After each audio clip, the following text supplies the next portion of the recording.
리야드의 한 밀실. 우리가 세계 1위요, 1위. 왜 한국에 목숨을 거는 겁니까? 지금 이 순간 전 세계 정보기관이 동시에 움직이고 있습니다. 이유는 단 하나. 대한민국 동해에 존재했던 하나의 시설 때문입니다. 여러분 알고 계셨습니까? 대한민국은 이미 동해에서 천연가스를 실제로 생산한 적이 있습니다. 그런데 이미 종료된 가스전에서 인류의 역사를 뒤바꿀 새로운 사실들이 밝혀지고 있는 건데요. 자원을 가진 나라만이 패권을 쥐는 시대에 한국은 국토의 70%가 화강암인 자원의 무덤이라 불리며 비웃음을 샀습니다. 하지만 가스전의 불꽃이 꺼진 순간 그것은 끝이 아닌 거대한 설계의 시작이었습니다.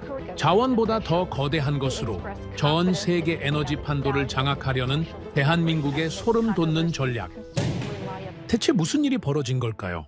그 전에 잠깐 1초 만에 누를 수 있는 좋아요 버튼을 꾹 눌러주시면 영상 제작에 아주 큰 힘이 됩니다. 그럼 바로 시작하겠습니다. 블랙 박사, 당신에게 물어볼 게 있습니다. 사우디 왕자가 저를 노려봤습니다. 리야드의 한 밀실, 벽에는 거대한 위성 지도가 떠 있었고 창밖은 사막의 밤이었죠. 이 자리에 초대받았다는 것 자체가 이례적이었습니다. 말씀하시죠, 전하. 우리 왕국은 석유 매장량 세계 2위입니다. 하루 생산량 1000만 배럴이죠. 우리가 마음만 먹으면 세계 경제를 흔들 수 있습니다. 맞습니까? 맞습니다. 그런데 말입니다. 왕자는 지도 한 곳을 손가락으로 짚었습니다. 동아시아의 작은 반도였죠. 이 나라에는 석유가 없습니다. 땅도 좁습니다. 사방이 적입니다. 그런데 왜 우리가 이 나라에 원유를 팔지 못해서 안달입니까? 저는 답하지 못했습니다. 박사, 당신이 세계 최고 분석가라고 들었습니다. 이 나라가 도대체 무엇을 가지고 있는지 저에게 설명해 주시겠습니까? 저는 그 지도를 바라봤습니다. 그리고 제 25년 경력에서 처음으로 말문이 막혔습니다. 사실 이 모든 이야기는 몇 달 전 그 새벽에서 시작됐습니다. 런던 본사 28층 제 사무실이었습니다. 시계는 새벽 3시 17분을 가리키고 있었죠. 창밖으로는 템스강이 검은 유리처럼 반짝이고 있었고 도시는 깊은 잠에 빠져 있었습니다. 하지만 제 사무실만은 불이 켜져 있었어요. 저는 BP 전략 분석팀에서 20년을 일해왔지만 이런 새벽은 처음이었습니다. 제 책상 위에는 모니터 6대가 나란히 놓여 있었습니다. 그중 5대가 동시에 붉게 타올랐죠. 중동발 속보였습니다. 호르무즈 해협에서 사고가 터진 겁니다. 대형 유조선 2척이 좌초됐고 이란 혁명수비대가 해협 봉쇄를 시사하는 성명을 내놓았다고 했어요. 호르무즈. 이 이름은 저 같은 에너지 분석가에게는 특별한 의미를 갖습니다. 전 세계 원유 수송량의 5분의 1이 이 좁은 해협 하나를 통과하기 때문이죠. 이곳이 막히면 그 순간 세계 경제의 핏줄 하나가 잘리는 거나 다름없습니다. 저는 의자에서 일어나지 않았습니다. 대신 천천히 찻잔을 들어 올렸어요. 제 전화기가 울리기 시작했습니다. 1번, 2번, 3번. 저는 받지 않았습니다. 이런 순간에는 남의 이야기를 듣는 게 가장 쓸모없다는 걸 저는 오랜 경험으로 알고 있었어요. 저는 먼저 제 눈으로 봐야 하는 사람입니다.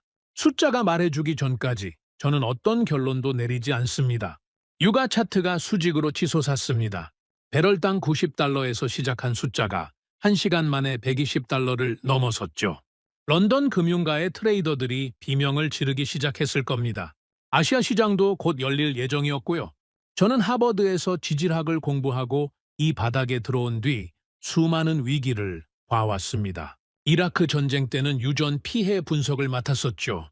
호르무즈 봉쇄 위기 시뮬레이션은 제가 여러 차례 작성한 보고서의 주제였습니다. 아프리카 해상 유전이 붕괴됐을 때는 현장을 직접 밟았고요. 하지만 이번 새벽은 조금 달랐습니다. 뭐가 달랐냐고요? 저도 처음에는 몰랐습니다. 그냥 뭔가가 걸렸어요. 현장을 20년 넘게 본 사람의 직감이라는 게 있습니다. 이건 과학이 아니라 감각의 영역이죠. 그런데 저는 그 감각을 무시하지 않는 사람입니다. 저는 찻잔을 내려놓았습니다. 그리고 새로운 창을 열었어요. 글로벌 탱커 이동 추적 시스템이었습니다. 전 세계 대형 유조선 수천 척의 실시간 위치가 바다 위에 점으로 찍히는 화면이죠. 평소라면 이 점들은 익숙한 경로를 따라 움직입니다. 걸프만에서 나와서 인도양을 거쳐 유럽으로 혹은 아시아로 수십 년간 반복된 그 흐름을요. 그런데 그날 새벽 이 점들이 이상했습니다. 일부는 멈춰 있었어요. 일부는 항로를 벗어나 방향을 틀고 있었고요. 사우디 원유 수송선들이 평소보다 느린 속도로 움직이고 있었고, 카타르 LNG 선박들은 아예 출항을 보류한 상태였습니다. 해상보험료가 폭등하고 있다는 속보가 화면 하단에 흘렀습니다. 전쟁 위험 등급이 4단계나 뛰어올랐다고 했죠. 공급망이 흔들리고 있었습니다. 저는 마우스 휠을 천천히 내렸어요. 그리고 한 지역을 확대했습니다. 인도양에서 북동쪽으로 이어지는 바닷길, 말라카 해협을 지나 동아시아로 향하는 그 길이었습니다. 그런데 이상한 장면이 눈에 들어왔어요. 탱커들이 모이고 있었습니다. 한두 척이 아니었어요. 수십 척이었습니다. 보통 이 시기에 이 지역에는 이 정도 규모의 선박이 모이지 않습니다. 중동에서 전쟁이 시작됐으면 탱커들은 오히려 회피 항로를 찾아 흩어지는 게 정상이니까요. 그런데 이 배들은 흩어지지 않고 있었습니다. 저는 의자를 책상 쪽으로 끌어당겼습니다. 화면을 더 확대했어요. 목적지가 한 지점으로 수렴하고 있었습니다. 그 지점을 저는 눈으로 쫓았습니다. 좁은 반도의 남쪽이었죠. 거대한 항만 시설이 위성 사진 속에서 차갑게 반짝이고 있었습니다. 저장 탱크가 줄지어 늘어서 있었고, 정유 시설의 불빛이 밤바다를 밝히고 있었어요. 그 모습은 마치 세계 어디에서도 본 적 없는 규모의 에너지 허브처럼 보였습니다. 저는 그 지점의 좌표를 확인했습니다. 그리고 몇 초간 움직이지 못했어요. 한국이었습니다. 저는 마우스에서 손을 뗐습니다. 그리고 의자 등받이에 깊숙이 기대앉았죠. 천장을 올려다봤습니다. 창밖으로는 런던의 새벽이 희미하게 밝아오고 있었고, 제 사무실은 여전히 조용했습니다. 하지만 제 머릿속은 조용하지 않았어요. 한국이라니. 제 분석 체계에서 이 나라는 언제나 후순위였습니다. 이유는 단순했습니다. 자원이 없었거든요.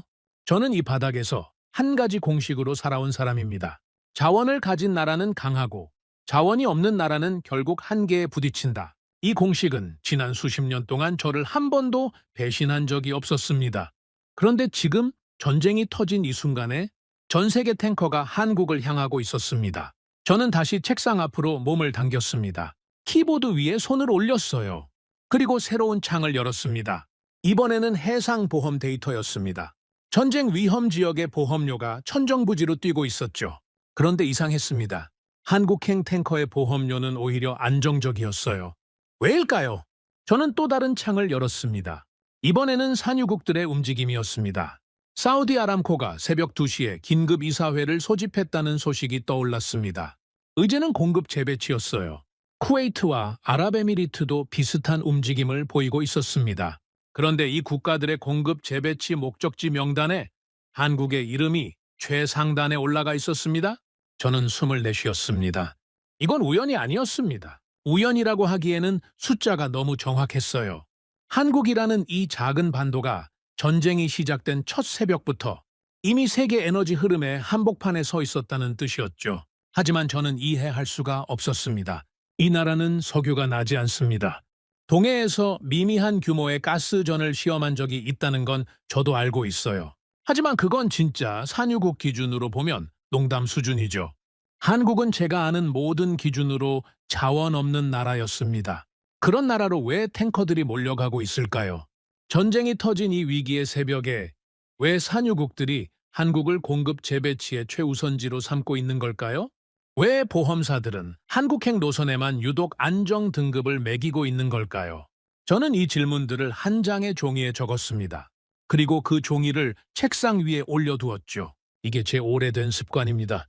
답이 안 나올 때 저는 질문부터 명확히 적어둡니다. 숫자가 설명을 거부할 때 저는 숫자를 의심하지 않습니다. 저는 제 해석을 먼저 의심하죠. 그런데 이번에는 해석만의 문제가 아니라는 생각이 들기 시작했어요. 창밖의 하늘이 조금씩 파랗게 물들고 있었습니다. 런던의 첫차 소리가 멀리서 들려왔고요. 저는 차가워진 찻잔을 치우고 새 차를 우렸습니다. 그리고 제 사무실 벽에 걸려있는 세계 지도 앞으로 걸어갔어요. 저는 그 지도 위에서 한국을 찾았습니다. 제 손가락이 그 반도 위에 멈췄습니다. 저는 한참 동안 그 자리를 바라봤어요. 그리고 속으로 중얼거렸습니다. 왜 한국이지? 답은 나오지 않았습니다.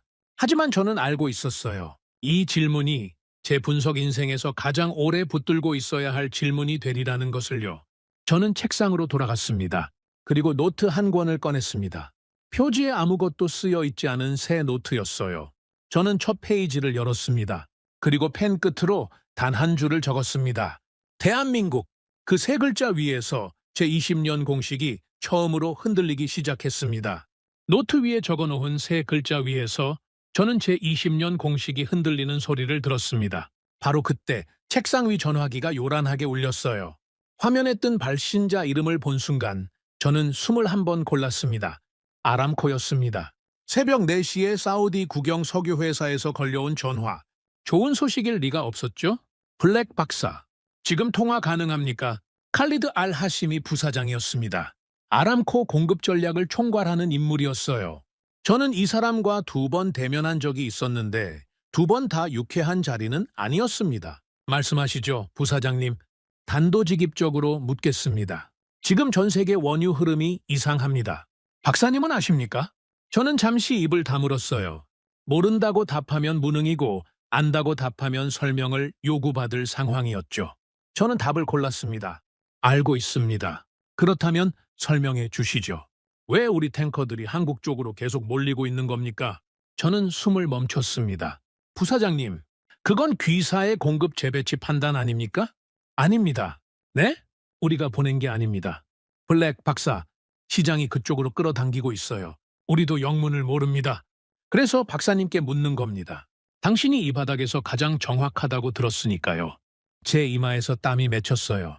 아람코 공급 전략 부사장이 자기네 탱커가 왜 한국으로 가고 있는지 모르겠다고 저에게 묻고 있었습니다.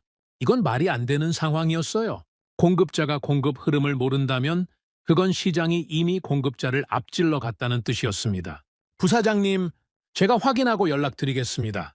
언제까지입니까? 1시간 안에? 박사, 우리는 이 상황을 납득할 수 있는 답이 필요합니다. 왕실에서 내일 오전 보고를 요구했습니다. 내일 오전입니다. 알아들으시겠습니까? 전화가 끊겼습니다. 저는 수화기를 내려놓고 의자에 기대 앉았어요. 사막의 밤 한가운데서 아람코 수뇌부가 깨어있다는 건 이미 사태가 왕실 수준으로 올라갔다는 얘기였습니다. 그리고 그 답을 저한테 요구하고 있었어요. 제가 답을 내놓지 못하면 BP의 신뢰가 무너집니다. 그런데 그 순간 사무실 문이 열렸습니다. 리처드 펠햄이 들어왔어요. BP 전략 분석팀 수석 부사장이자 제 직속 상사였습니다. 그분은 새벽 4시에도 완벽하게 차려입은 정장 차림이었죠. 넥타이까지 맨 상태였어요. 이분이 이 시간에 사무실에 나타났다는 것 자체가 사태의 심각성을 말해주고 있었습니다. 같아요. 아람코에서 방금 우리 회장님께도 직접 전화가 왔네. 알고 있습니다. 저한테도 방금 왔습니다. 그래서 답은 준비됐나? 저는 잠시 침묵했어요. 아직입니다. 펠햄의 눈빛이 굳어졌습니다. 그분은 천천히 제 책상 쪽으로 걸어와 제 옆에 섰어요. 그리고 제가 적어놓은 노트를 내려다봤습니다. 같아요. 자네 뭘 분석하고 있던 건가? 한국입니다. 한국? 펠햄이 미간을 찌푸렸어요. 한국이 왜 나와? 탱커들이 한국으로 몰리고 있습니다. 정제유 수출 주문이 폭증했고요. 아람코도 그걸 의식하고 있습니다. 그래서 자네는 지금 이 위기의 한복판에서 한국을 들여다보고 있었다는 건가? 네. 펠햄은 저를 한참 동안 바라봤습니다. 그리고 고개를 천천히 저었어요. 같아요. 회의실로 올라가세. 지금 당장.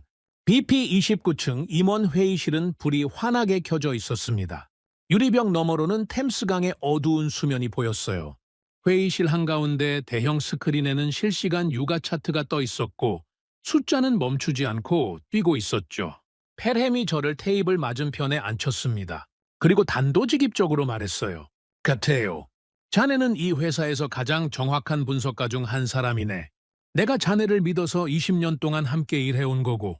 그런데 지금 이 시점에서 자네가 한국을 들여다봤다는 게 나는 이해가 안 되네. 부사장님, 데이터가 한국을 가리키고 있습니다. 데이터가 틀렸을 가능성은 생각해봤나? 2번 교차 검증했습니다. 3번 하게. 그리고 1시간 뒤에 나한테 다시 보고해.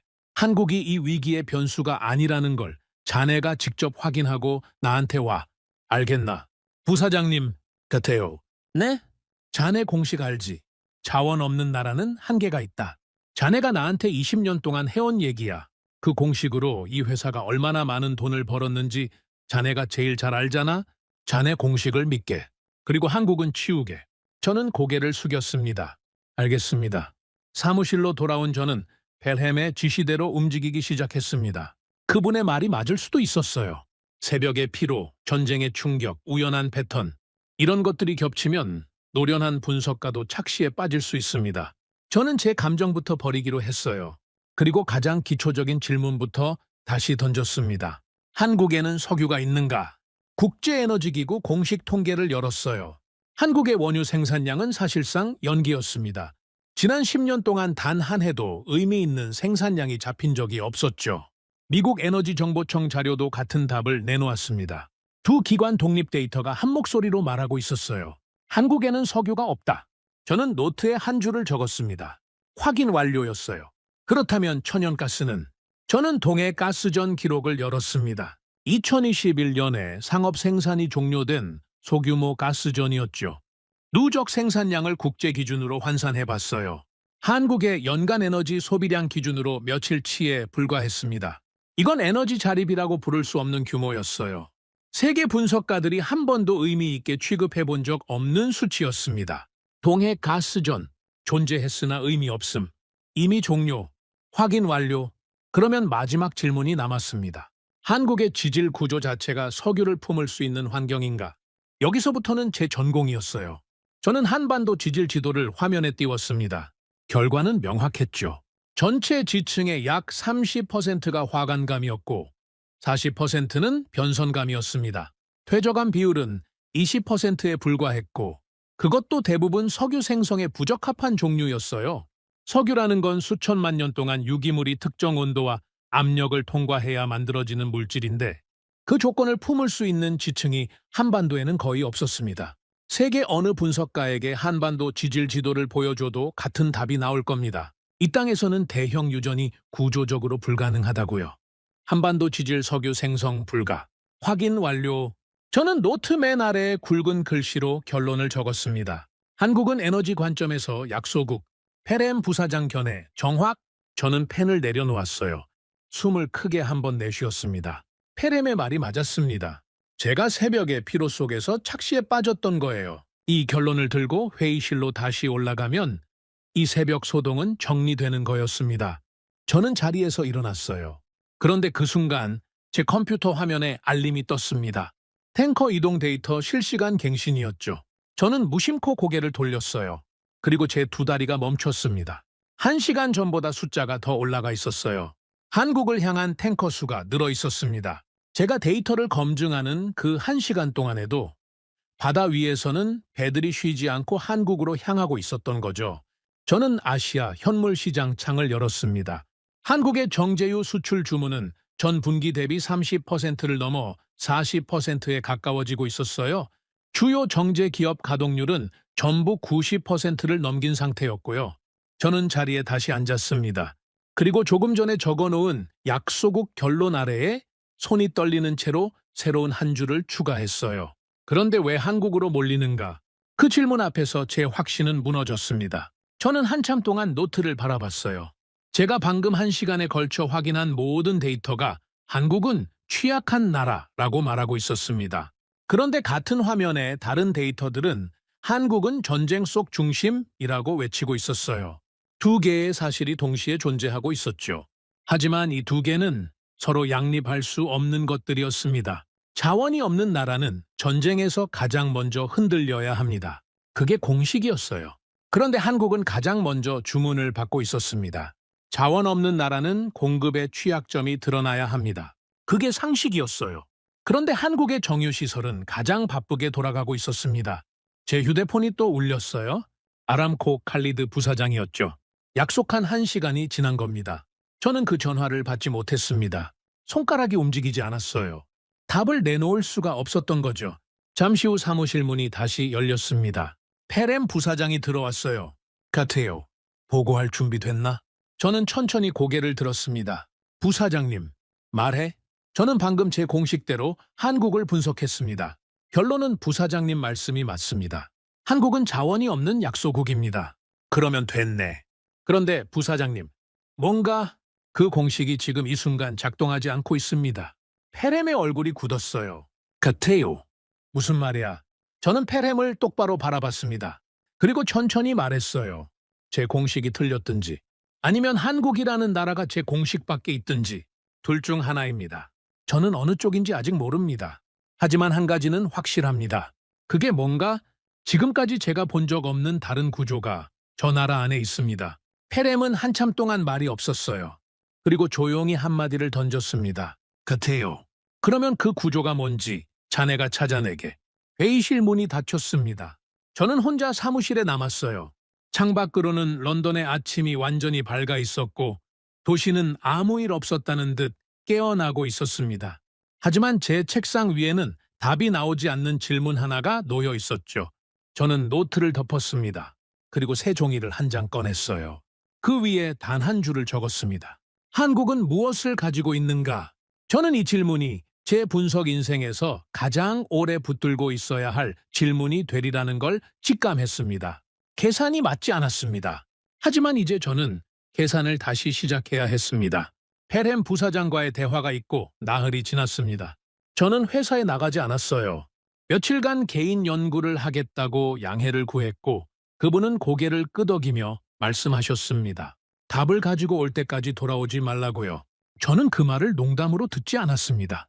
제 집 서재는 런던 남부의 오래된 벽돌 건물 3층에 있습니다. 창 하나와 책장 4개, 그리고 낡은 원목 책상이 전부인 작은 방이에요.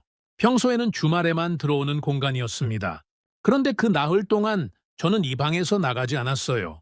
제 책상 위에는 빈 커피잔이 9개 쌓여 있었습니다. 아내 마거릿이 가져다 준 식사는 절반 이상 그대로였고요. 벽에는 제가 출력한 자료들이 덕지덕지 붙어 있었습니다. 한국 정제 기업들의 연간 보고서, 글로벌 탱커 이동 경로, 지난 20년 아시아 정제유 시장 변동 그래프, 그리고 그 한가운데에 한반도 지도 한 장이 핀으로 고정되어 있었어요. 저는 같은 데이터를 3번 다시 봤습니다. 처음에는 화면으로 봤어요. 두 번째는 출력해서 봤습니다. 세 번째는 벽에 붙여놓고 한 발짝 떨어져서 봤어요. 데이터는 달라지지 않았습니다. 하지만 저는 제가 놓치고 있는 무언가가 있다고 확신했어요. 제 공식으로 해석되지 않는 현실이 눈앞에 있는데 답이 보이지 않는다는 건 결국 제 해석에 구멍이 있다는 뜻이었죠. 저는 의자에 앉았다가 일어서기를 반복했습니다. 몇 시간 동안 같은 자리에 있으면 머리가 굳어요. 그래서 저는 서재 안을 천천히 걸었습니다. 한 발자국, 두 발자국, 세 발자국, 창가에 도착하면 다시 책상으로. 이게 제가 어려운 분석을 할 때 쓰는 방법이었습니다. 몸을 움직이면 생각이 풀릴 때가 있거든요. 그런데 이번에는 달랐어요. 걸을수록 답이 아니라 질문이 늘어났습니다. 사흘째 밤이었던가요? 저는 창밖을 내다봤어요. 런던의 새벽 3시였습니다. 가로등 불빛 아래로 이슬비가 내리고 있었고 거리에는 아무도 없었죠. 저는 유리창에 손을 댔습니다. 차가웠어요. 그 차가움이 제 손끝을 타고 올라와 머릿속으로 들어오는 것 같았습니다. 저는 그날 처음으로 인정했어요. 제가 막혔다는 걸요. 아내가 서재문을 두드린 건 그 다음날 오후였습니다. 여보, 편지 왔어요. 저는 고개를 들었어요. 회사에서 온 건가? 아니요. 옥스퍼드에서요? 그 한마디에 저는 의자에서 일어섰습니다. 옥스퍼드에서 저에게 편지를 보낼 사람은 한 분밖에 없었어요. 제 박사 과정 지도교수셨던 토마스 웰링턴 교수님이었습니다. 70대 후반이셨고 은퇴 후에는 옥스퍼드 근교 시골에서 조용히 지내고 계신 분이었죠. 저에게 편지를 보내신 건 거의 10년 만이었습니다. 저는 편지를 받아들었어요. 손으로 쓴 봉투였습니다. 저는 그 봉투를 한참 동안 바라봤어요. 교수님은 이메일을 쓰시지 않는 분이었습니다. 세상이 아무리 변해도 중요한 말은 종이에 적어서 보내야 한다고 늘 말씀하셨거든요. 저는 봉투를 열었습니다. 편지지는 누렇게 바랜 옛날 것이었어요. 교수님 특유의 단정한 필기체가 한 면을 가득 채우고 있었습니다. 저는 서재 책상 앞에 앉아서 천천히 읽기 시작했어요. 카터, 자네 얼굴이 신문에 실렸더군. 아람코 건으로 BP가 분주하다는 기사였지. 자네 이름이 분석가 코멘트에 있었네. 사진 속 자네는 피곤해 보였어. 그런데 내가 이 편지를 쓰는 이유는 그 피곤함 때문이 아닐세. 자네 눈빛 때문이야. 가래요. 자네는 지금 뭔가를 붙잡고 있어. 그리고 그게 자네를 놓아주지 않고 있지. 안 그런가? 저는 숨을 멈췄습니다. 편지는 계속됐어요. 내가 자네를 20년 넘게 보아왔지. 자네는 답이 없을 때 더 조용해지는 사람이야. 그리고 자네가 조용해질 때는 자네 공식이 흔들리고 있다는 뜻이었네. 지금도 그런 게 아닌가? 자네가 믿어온 공식이 지금 자네 앞에서 작동하지 않고 있는 것이 아닌가? 카터, 내 오래된 학생이여. 이 늙은이가 자네에게 한 가지만 묻고 싶네. 편지지를 넘겼어요. 자네는 지금 자네 공식을 지키려 하고 있나? 아니면 진실을 따라가려 하고 있나? 제 손이 떨렸습니다. 교수님은 만나신 적도 없는 제 상황을 꿰뚫어 보고 계셨어요. 신문 기사 한 줄에서 제자가 어떤 벽에 부딪혀 있는지를 읽어내신 겁니다. 저는 편지를 내려놓고 한참 동안 천장을 올려다봤어요. 그리고 저 자신에게 물었습니다. 나는 지금 공식을 지키려 하고 있는가? 진실을 따라가려 하고 있는가? 답은 이미 알고 있었습니다. 저는 공식을 지키려 하고 있었어요. 한국이라는 나라가 제 공식 밖으로 튀어나가려는 걸 저는 어떻게든 공식 안으로 끌어들이려 하고 있었죠. 그게 이 나흘 동안 제가 한 일이었습니다. 그런데 교수님의 한 문장이 그 버티기를 정면으로 부셨어요. 저는 그 편지를 책상 위에 펼쳐놓은 채 전화기를 들었습니다.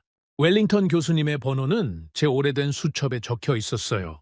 저는 그 번호를 누르는데 5분이 걸렸습니다. 제자가 스승에게 제가 틀린 것 같습니다 라고 말하는 건 예순을 앞둔 분석가에게도 쉬운 일이 아니었거든요. 신호가 3번 울리고 수화기 너머에서 늙은 목소리가 들려왔습니다. 카테오인가? 네, 교수님. 편지 받았나? 받았습니다. 그래서 지금 뭐 하고 있나? 저는 잠시 침묵했어요. 그리고 천천히 말했습니다. 교수님, 저는 처음으로 제 결론을 의심하고 있습니다.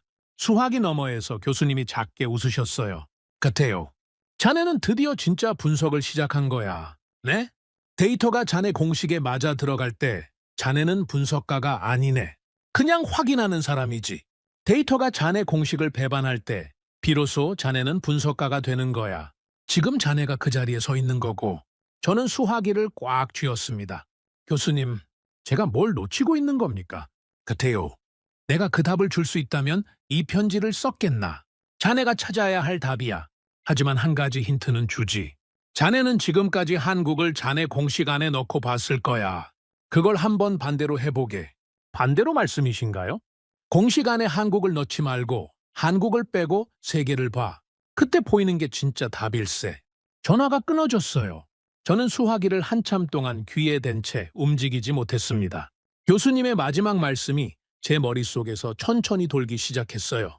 한국을 빼고 세계를 봐라. 이 한 문장이 무엇을 뜻하는지 저는 처음에는 잘 이해하지 못했습니다.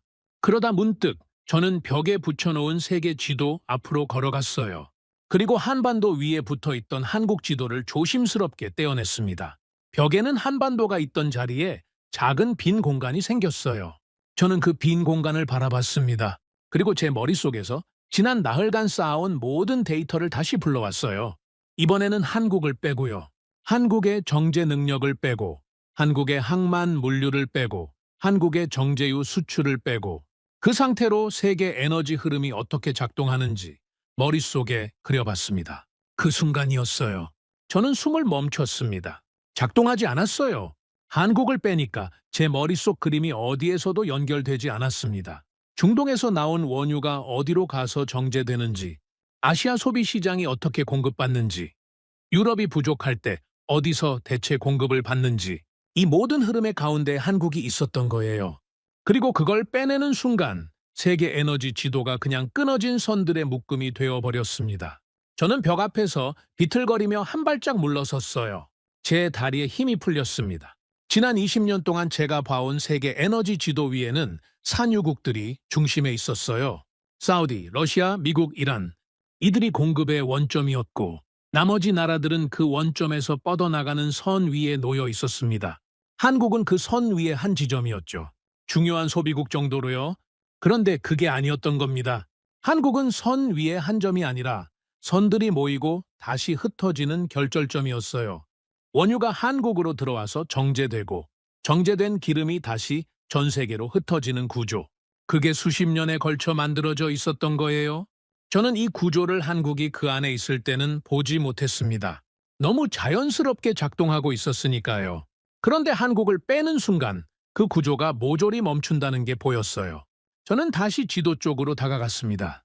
그리고 떼어냈던 한반도 지도를 천천히 제자리에 붙였어요. 그 작은 종이 조각이 벽에 다시 고정되는 순간 제 머릿속에서 멈췄던 선들이 다시 움직이기 시작했습니다. 원유가 흐르고 탱커가 움직이고 정제유가 퍼져나갔죠. 그리고 그 모든 흐름의 정중앙에 한반도가 앉아 있었어요. 그 순간 제가 지난 나흘 동안 붙들고 있던 질문의 방향이 완전히 바뀌었습니다. 저는 지금까지 이렇게 물었어요. 왜 한국으로 물량이 몰리는가? 그런데 이제 질문이 이렇게 바뀌었습니다. 한국 없이는 왜 이 시장이 돌아가지 않는가?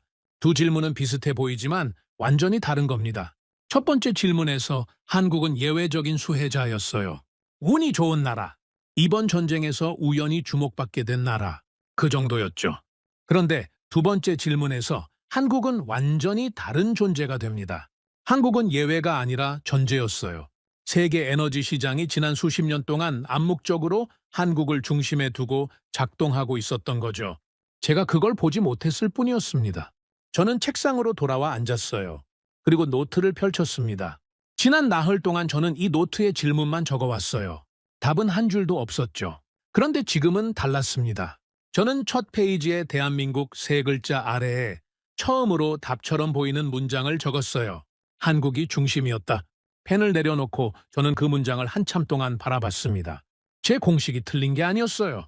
제 공식이 보고 있던 지도 자체가 잘못 그려져 있었던 겁니다. 산유국이 중심이라고 믿으면서 봐왔던 그 지도는 사실 이미 오래전에 다시 그려져 있었어요. 단지 저 같은 분석가들이 옛날 지도를 들고 세상을 보고 있었을 뿐이었죠. 저는 자리에서 일어났습니다. 서재 창문을 열었어요. 차가운 런던 공기가 얼굴로 쏟아져 들어왔습니다.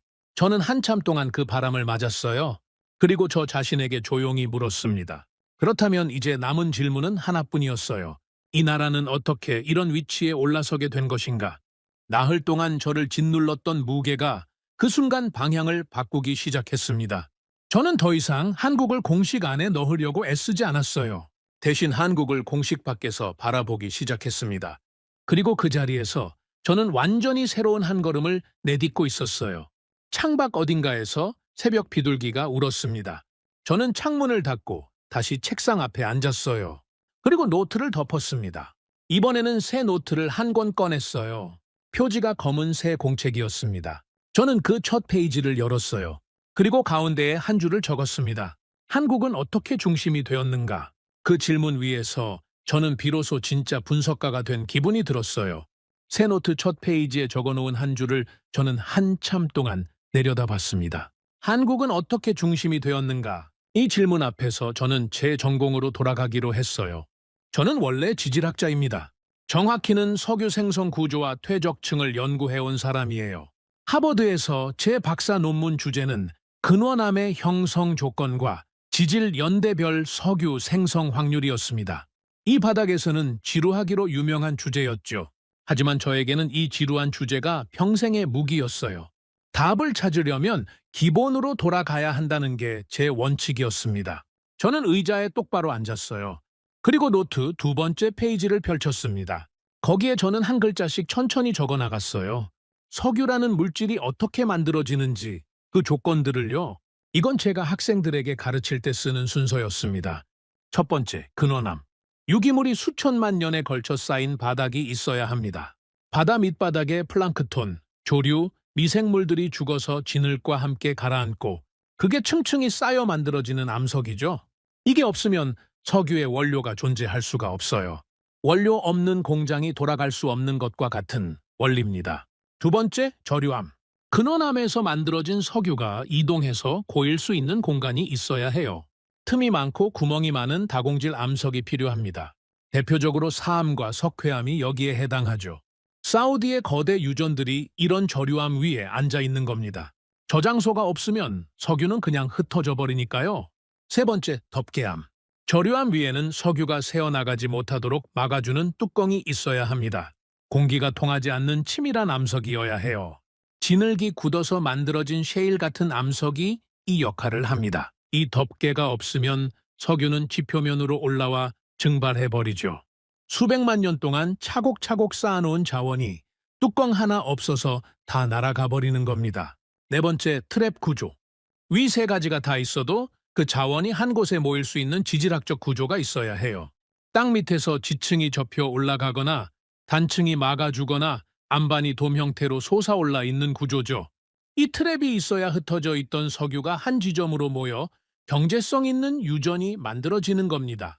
저는 이 네 가지를 노트의 번호로 정리했어요. 근원암, 저류암, 덮개암, 트랩. 이 네 개가 완벽하게 맞아야 합니다. 하나라도 빠지면 석유는 경제성 있는 규모로 만들어지지 않아요. 그래서 저는 학생들에게 이 네 가지를 알려줄 때 늘 이렇게 말했습니다. 석유는 운이 아니다. 그건 시스템이다. 그런데 시스템이 완성되려면 또 하나의 조건이 필요했습니다. 시간과 온도였어요. 근원암에 있는 유기물이 석유로 변하려면 그게 특정 깊이와 특정 온도 구간을 통과해야 합니다. 너무 얕으면 아직 석유가 되지 않아요. 너무 깊으면 천연가스로 변해버리거나 그마저도 지나면 아예 탄소만 남아서 증발해버리죠. 이 온도 구간을 전문가들은 석유의 창이라고 부릅니다. 대략 섭씨 60도에서 150도 사이예요. 이 좁은 창을 수천만 년 동안 통과해야 비로소 석유가 만들어지는 겁니다. 자, 그러면 한국은 어땠을까요? 저는 여기서부터 본격적으로 들어갔어요. 한반도 지질도를 새로 꺼냈습니다. 이번에는 벽에 붙여놓은 단순한 지도가 아니라 상세한 지질학적 단면도였어요. 저는 이 분야 논문을 수백 편 본 사람입니다. 한반도 지질에 대해서도 어느 정도 알고 있었죠. 하지만 이번에는 그 지식을 체계적으로 한 장으로 정리해보고 싶었어요. 한반도의 지층 구성을 한 줄로 요약하면 이렇습니다. 화간암이 약 30%, 변성암이 약 40%, 퇴적암이 약 20%, 나머지는 기타 암석이었어요. 이 구성을 보는 순간 지질학을 공부한 사람이라면 머릿속에서 자동으로 결론이 나옵니다. 저도 그랬어요. 화간암은 마그마가 식어서 만들어진 암석입니다. 유기물이 쌓일 수 있는 환경이 아니에요. 변성감은 이미 있던 암석이 높은 온도와 압력을 받아 변형된 거죠. 원래 있던 구조가 파괴되어 있어서 석유를 품고 있던 층이 있었다 해도 이미 다 흩어져 버린 상태입니다. 남는 건 20%의 퇴적암이었어요. 그런데 이 20%마저도 대부분이 석유 생성에 부적합한 종류였습니다. 한반도 퇴적층의 상당 부분은 강이나 호수에서 만들어진 육상 퇴적층이에요. 바다 밑바닥에서 수천만 년 동안 플랑크톤이 쌓여 만들어진 해양 근원암과는 성격이 완전히 다릅니다. 해양 퇴적층이 있기는 하지만 그 규모가 경제성 있는 유전을 만들어낼 수준은 전혀 아니었어요. 저는 노트에 또렷하게 적었습니다. 한반도 지질 구조 석유 생성 불가능. 이건 제 의견이 아닙니다. 지질학이 내린 결론이었어요. 세계 어떤 석유 지질학자에게 한반도의 지층 구성을 보여줘도 같은 답이 나올 겁니다. 이 땅은 애초에 석유를 품을 수 있는 구조가 아니에요. 근원암이 부족하고 저류암 규모가 작고 덮개암 분포가 불리하고 대형 트랩 구조도 발견되지 않았습니다. 4대 조건 중 사실상 4개 다 빠져있는 셈이었죠. 저는 그 순간 잠시 멈췄습니다. 그리고 전화기를 들었어요. 웰링턴 교수님께 전화를 드렸습니다. 어제 편지로 한번 대화를 나눴으니 오늘은 지질학 얘기를 여쭤보고 싶었거든요. 교수님은 이 분야에서 저보다 앞선 분이셨고 한반도 지질에 대해서도 저보다 풍부한 관점을 가지고 계실 거라고 생각했습니다. 신호가 2번 울리자 교수님이 바로 받으셨어요. 교수님, 다시 연락드려 죄송합니다. 괜찮네. 자네 목소리 들으니 좀 나아졌군. 교수님, 지질학적으로 한 가지 여쭙고 싶은 게 있습니다. 말해보게. 한반도 지질 구조상 대형 유전이 만들어질 가능성이 있다고 보십니까? 수화기 너머에서 교수님이 잠시 말이 없으셨어요. 그리고 천천히 대답하셨습니다. 같아요. 그건 내가 40년 전에도 같은 결론을 내렸던 문제야. 한반도는 석유가 나올 땅이 아니네. 근원암 규모가 너무 작아. 그리고 나올 만한 자리의 퇴적층이 대부분 변성작용을 받아서 원래 구조가 망가져 있어. 그 땅에서 대형 유전을 기대하는 건 사막에서 바다를 찾는 것과 같네. 역시 그렇죠. 왜 그런 걸 묻나? 교수님, 저는 지금 그 나라가 어떻게 전 세계 석유 흐름의 중심에 서게 되었는지를 조사하고 있습니다. 그래서 자네는 그 나라에 숨은 매장량이 있다는 가설을 검증하고 있는 건가? 네? 제가 놓친 자원이 있을 가능성을 완전히 배제하고 싶었습니다. 좋은 접근이네. 하지만 카터, 네, 그 가설은 지질학적으로 불가능하네. 그걸 확실히 접고 가게. 그 나라의 힘은 땅속에 있는 게 아니야. 저는 수화기를 귀에 대고 잠시 침묵했어요. 그러면 그 나라의 힘은 어디에 있습니까, 교수님? 같아요. 내가 그걸 말해주면 자네가 찾아낼 게 없지 않나. 교수님이 조용히 웃으셨어요. 그리고 천천히 말씀하셨습니다. 한 가지만 일러주지. 지질학자인 자네가 먼저 지질학적 가능성을 닫아놓게. 그래야 자네 눈이 다음 자리를 볼 수 있어. 땅이 답이 아니면 답은 땅 위에 있는 걸세. 전화가 끊어졌어요. 저는 수화기를 내려놓았습니다. 교수님의 말씀이 제 머릿속에 천천히 자리 잡았어요. 지질학적 가능성을 닫아놓아라. 땅이 답이 아니면 답은 땅 위에 있다. 이 두 문장이 제가 지금 해야 할 일을 정리해주고 있었습니다. 저는 먼저 한반도가 석유의 땅이 될 가능성을 완전히 닫아놓아야 했어요. 저는 책상으로 돌아와 노트를 펼쳤습니다. 그리고 큰 글씨로 결론을 적었어요. 한반도에서 대형 유전은 구조적으로 불가능하다. 이건 확정이었습니다. 저 자신도 확인했고 웰링턴 교수님도 확인해 주셨어요. 세계의 어떤 지질학자가 와서 봐도 같은 답이 나올 겁니다. 그러니 이 문제는 여기서 닫아둬도 되는 거였죠. 저는 펜을 내려놓았어요. 의자에 기대 앉아 창밖을 바라봤습니다. 런던의 오후 햇살이 서재 창문을 비스듬히 비추고 있었어요. 저는 그 햇살 속에서 한참 동안 앉아 있었습니다. 그리고 마음 한구석에서 이상한 감정이 올라오는 걸 느꼈어요. 뭔가 석연치 않았어요. 지질학적으로 답이 나왔는데 저는 왜 시원해지지 않았을까요? 보통 답이 나오면 안도감이 따라와야 합니다. 그런데 지금은 반대였어요. 답이 나올수록 제 마음속에 불편함이 커지고 있었습니다. 그 불편함의 정체를 저는 알고 있었어요. 지질학은 한국이 자원 부국이 될 수 없다는 답만 알려줍니다. 그런데 그게 전부는 아니잖아요. 제가 풀어야 할 진짜 질문은 이게 아니었어요. 저는 한국이 왜 석유 흐름의 중심에 있는지를 물어야 했죠. 지질학은 그 질문에 답하지 않습니다. 지질학은 왜 안 되는가를 말하지만 그럼에도 불구하고 어떻게 되었는가는 말하지 못해요. 그러니까 제 진짜 질문은 지질학 바깥에 있었던 겁니다. 저는 자리에서 일어섰어요. 서재 안을 천천히 걸었습니다. 몇 발자국 걷다가 다시 멈췄어요. 그리고 벽에 붙여놓은 한반도 지도를 다시 바라봤습니다. 이 지도 위에 석유가 없다는 건 이제 완전히 확정이었어요. 그런데 그 아래 정유시설의 불빛이 밤바다를 밝히고 있는 이미지가 제 머릿속에서 지워지지 않았습니다. 이 두 개가 어떻게 한 나라 안에 공존하고 있는 걸까요? 땅 속에 석유가 없는 나라. 그런데 땅 위에 세계 최상급 정유 단지를 가지고 있는 나라. 이건 자연스럽게 생긴 현상이 아니었어요. 자연스럽다면 이런 조합은 세계 어디에서든 나타났어야 합니다. 그런데 이런 조합을 가진 나라는 제가 본 기억으로는 한국밖에 없었어요. 싱가포르가 비슷한 구조를 가지고 있기는 하지만 규모와 깊이가 한국과는 비교가 안 됩니다. 저는 노트의 3페이지를 펼쳤어요. 그리고 가운데 한 줄을 적었습니다. 지질학은 끝났다. 이제 지질학 바깥으로 나가야 한다. 저는 그 한 줄을 한참 동안 바라봤어요. 제 분석 인생은 언제나 지질학 안에서 답을 찾는 일이었습니다. 땅속에 뭐가 있는지, 그것이 어떻게 흘러나오는지, 그게 세계 시장에서 어떻게 움직이는지, 이 흐름 위에서 저는 20년을 살았어요. 그런데 한국이라는 나라는 그 흐름을 거꾸로 세우고 있었습니다. 땅속 자원 없이도 세계 시장의 중심에 설 수 있다는 제 세계관에 없던 가능성을 현실로 보여주고 있었던 거죠. 저는 의자에 다시 앉았어요. 그리고 제 앞에 놓인 2가지 사실을 정리해봤습니다. 첫째, 한국은 지질학적으로 석유가 불가능한 땅이다. 둘째, 그 땅 위에 세계 최상급 정유 구조가 서 있다. 이 2개가 성립한다는 건 자연이 만든 게 아니라는 뜻이에요. 누군가가 이 나라를 자원의 관점에서 포기했거나 아니면 자원이 없는 상태에서 다른 길을 선택했다는 얘기였습니다. 자연이 주지 않은 것을 사람이 만들었다는 의미였죠. 저는 그 생각 앞에서 한동안 움직이지 못했어요. 제가 지난 20년 동안 봐온 모든 강대국은 자연이 준 자원 위에 국가를 얹은 나라들이었습니다. 사우디, 러시아, 베네수엘라, 노르웨이 전부 그랬어요. 자원이 먼저 있었고 그 위에 산업이 얹혔죠. 그런데 한국은 그 순서가 뒤집혀 있었습니다. 자원이 없는데 산업이 먼저 세워져 있었어요. 이게 가능한 일이었을까요? 창밖 너머로 저녁 하늘이 서서히 물들고 있었습니다. 저는 서재 안을 한 번 더 천천히 걸었어요. 그리고 벽 앞에 멈춰 섰습니다. 한반도 지도 옆으로 저는 새로운 한 장의 종이를 핀으로 고정했어요. 그 종이에는 오늘 제가 내린 결론이 단 한 줄로 적혀 있었습니다. 한국은 땅이 아니라 사람으로 만들어진 나라다. 이 문장을 적어놓고 저는 한 발 물러섰습니다.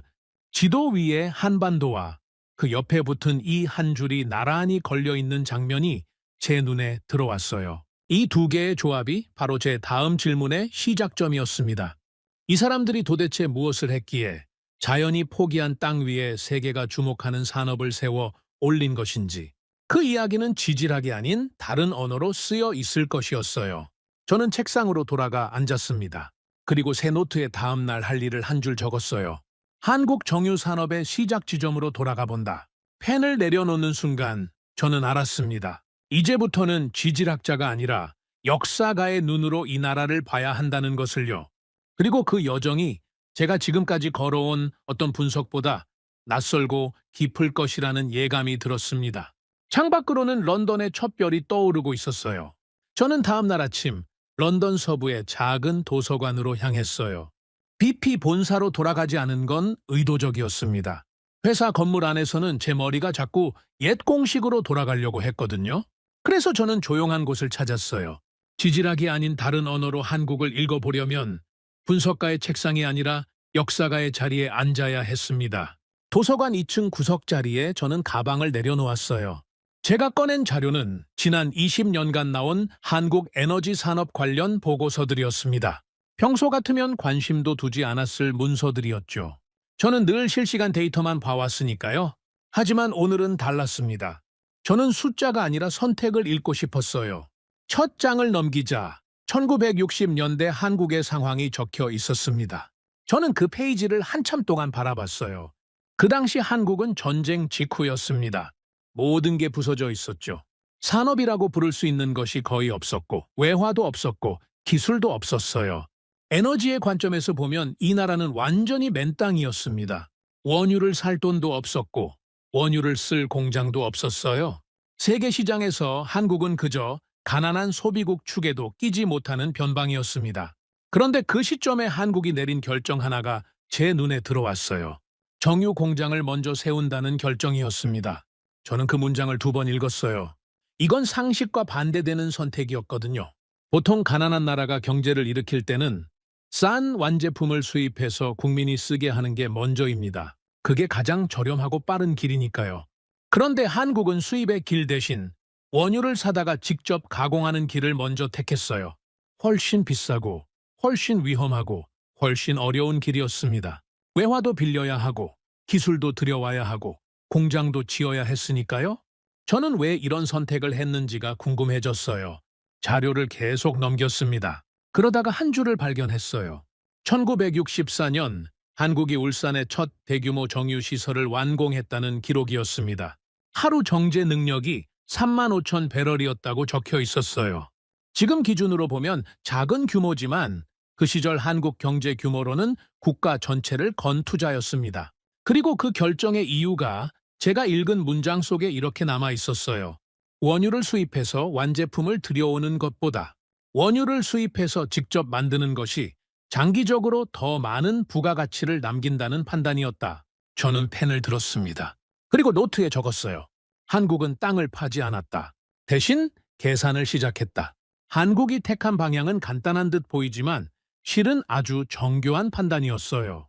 원유 한 배럴을 사서 그대로 쓰면 그 배럴값만큼의 경제 효과가 납니다. 하지만 그 배럴을 정제해서 휘발유, 경유 등유로 나누고 나머지에서 화학 원료까지 뽑아내면 원래 배럴값의 몇 배에 해당하는 경제 가치가 생기죠.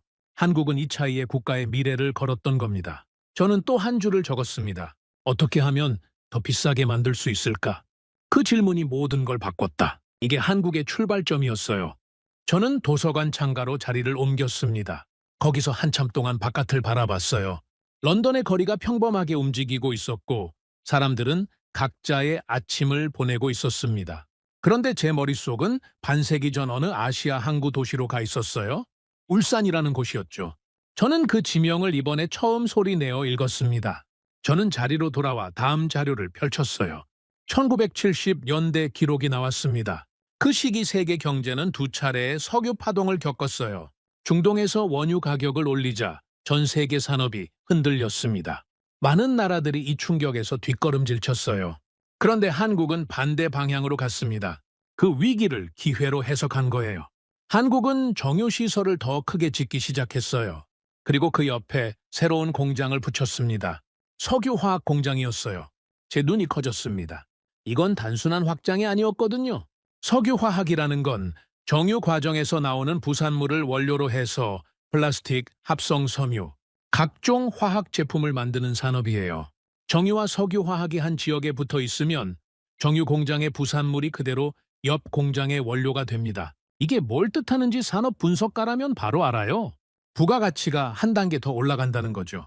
한 배럴의 원유가 들어가서 정유 공장에서 기름 제품이 나오고 그 옆 공장에서 플라스틱 원료가 나오고 또 그 옆에서 합성 섬유가 나오고 같은 한 배럴에서 뽑아낼 수 있는 경제 가치가 배로 늘어나는 구조였습니다. 저는 자료를 계속 넘겼어요. 1980년대가 나왔습니다. 그 시기 한국은 또 한 단계를 더 얹었어요. 석유화학에서 나오는 기초 원료를 다시 가공해서 더 정밀한 중간재를 만드는 산업이었죠. 합성수지, 특수 플라스틱, 합성 고무 같은 제품들이었습니다. 이게 쌓이면서 한국의 산업 구조가 층층이 두꺼워지고 있었어요. 저는 연필로 노트에 그림을 그렸습니다. 맨 아래에 원유라고 적었어요. 그 위에 정유라고 적었습니다. 그 위에 석유화학이라고 적었어요. 그 위에 중간재 산업이라고 적었습니다. 4개의 층이 탑처럼 쌓여있는 그림이 나왔어요. 그리고 각 층 사이에는 화살표가 있었습니다. 원유가 정유로 들어가고 정유에서 나온 부산물이 석유화학으로 들어가고 석유화학에서 나온 원료가 중간재 산업으로 들어가는 흐름이었어요. 이 그림을 저는 한참 동안 바라봤습니다. 그리고 속으로 중얼거렸어요. 이건 단순한 정제가 아니었다. 한국이 한 일은 원유를 가공해서 되파는 수준이 아니었던 겁니다. 한국은 원유라는 한 가지 원료를 바닥에 깔고 그 위에 여러 층의 산업을 쌓아 올리고 있었어요. 탑을 세우는 방식으로요. 그리고 그 탑의 각 층은 서로가 서로에게 원료를 공급하는 구조였습니다. 한 층에서 나온 부산물이 다음 층의 밥이 되는 거예요. 저는 노트에 한 줄을 추가했어요. 이건 생산이 아니라 설계다. 펜을 내려놓고 저는 그 한 줄을 내려다봤습니다. 설계라는 단어가 제 입에서 처음으로 나온 순간이었어요. 자연이 만든 현상이 아니라는 뜻입니다. 누군가가 의도적으로 오랜 시간에 걸쳐 층층이 쌓아 올린 구조라는 얘기였죠. 한국은 자원이 없는 나라였어요. 그래서 자원이 있는 것처럼 보이는 구조를 스스로 만들어낸 겁니다. 자연에서 받지 못한 것을 설계로 채워 넣은 거예요. 저는 그 생각 앞에서 한동안 움직이지 못했습니다. 그때 제 뒤에서 목소리가 들려왔어요. 블랙 박사 아닙니까? 저는 고개를 들었습니다. 제 또래의 남자가 서 있었어요. 안경을 쓰고 있었고 손에는 책을 몇 권 들고 있었습니다. 낯익은 얼굴이었어요. 제가 오래전 옥스퍼드에서 학회 때 한 번 뵌 적이 있는 헨리 러프턴 씨였습니다. 지금은 런던 정경대에서 아시아 경제사를 가르치는 교수였어요. 레어프턴 교수님, 오랜만입니다. 여기서 뵐 줄은 몰랐습니다. 무슨 공부를 하고 계신 겁니까? 저는 펼쳐놓은 자료를 바라봤어요. 한국 정유 산업의 초기 역사입니다. 러프턴이 미간을 살짝 움직였어요. 그리고 천천히 자리에 앉으며 말했습니다. 블랙 박사께서 한국 산업사를 보신다는 건 의외군요. 저도 제가 여기 앉아있을 줄 몰랐습니다. 한 가지 여쭤봐도 되겠습니까? 말씀하시죠. 박사님은 한국이 왜 1960년대에 그 결정을 내렸다고 보십니까? 저는 잠시 생각한 뒤 답했어요. 계산된 판단이었다고 봅니다. 수입 완제품보다 직접 생산이 장기적으로 유리하다고 본 거죠. 러프턴이 고개를 저었어요. 절반만 맞는 이야기입니다.